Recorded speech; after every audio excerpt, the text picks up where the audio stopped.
Okay, here we go. The last version of the events example videos, and this one is entitled EventArgs example. Now we're going to do the full-blown deal here. This is probably going to be a two-parter. We're going to take our time, and I want you to get this. Now keep in mind, I don't want to confuse you. What you're watching me work in is the events example project here, because I've done this video and the prior two based on this events example. Now you're going to have 3 events projects in your work files folder. One's going to be called events example. It's the very simplest stripped down events example you've ever seen, I hope. The second one is going to be called events 2 example, and this is where we do events with no arguments.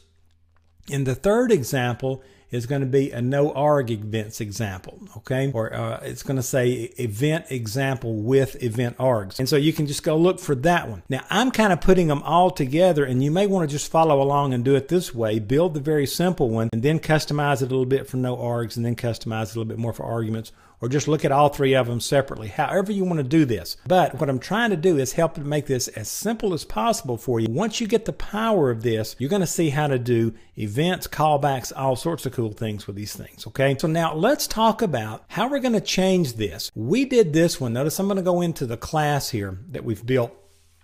We have a class 1, and this class is our publisher of our event. We have an event out there called Event Handler, and it's object name D.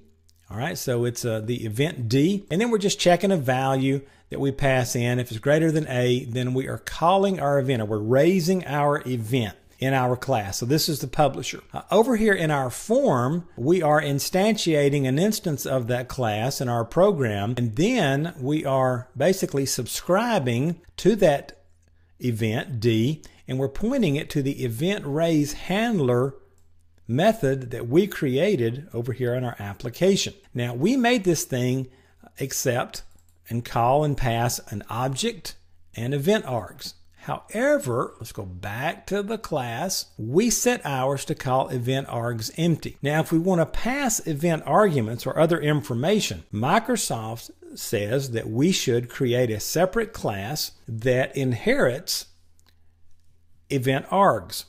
Okay? And so that is exactly what we're going to do so that we can pass these. So we need to create another class. So we're going to go out here to the Solution Explorer, and I'm going to right click on the project name. Your project name might be different depending on how you're doing it. And I'll go to class, and this time I am going to give this class a name. I'm not going to call it class 2. I'm going to call this custom EventArgs.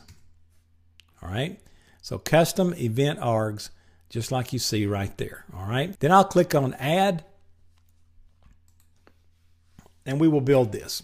Okay. Now, first of all, this class needs to inherit from EventArgs. And so I'll put my colon, and then I will choose, and it'll see EventArgs right there. And everything is cool. And so now what we need to do is go out here and do just a little bit of work, okay? First thing I want to do is create a constructor. And when we instantiate this, we'll pass in a string, and we're going to set message equal to whatever's passed in. And you say, wait a minute, what message, okay? And that's a good question. I need to come up here and set up a little field, a private string message.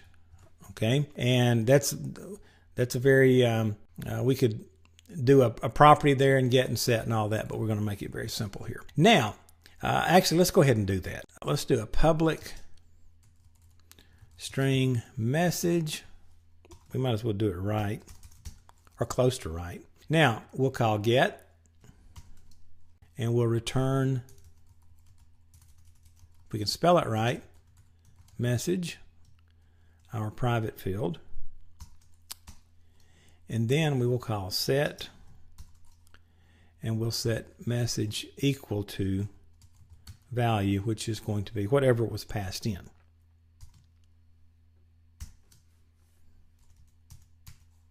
And again, if you could take a typing class, it would probably help. So there is basically our EventArgs class. It is really our own custom class that inherits from EventArgs, and there is our functionality. And we have set this thing up simply to have one property that we can pass, and that is going to be message. This could have been anything. We could have hit a database and gotten values. We could have done all kinds of things, okay? And so now what we want to do is, let's go back to our class where we're raising our event. We got to do some work here to get some events, some event arguments to pass, okay? So what we're going to do here is when we get ready to call or raise this event, we're going to basically instantiate an instance of this class, and we're going to pass it some information. And then we're going to pass that our own event arguments class over to our handler. All right. So what I want to do is stop this video right here. This will be the end of part 1. Join me in part 2 and we'll complete this. And we're really going to tie this up and get you doing some Microsoft style events.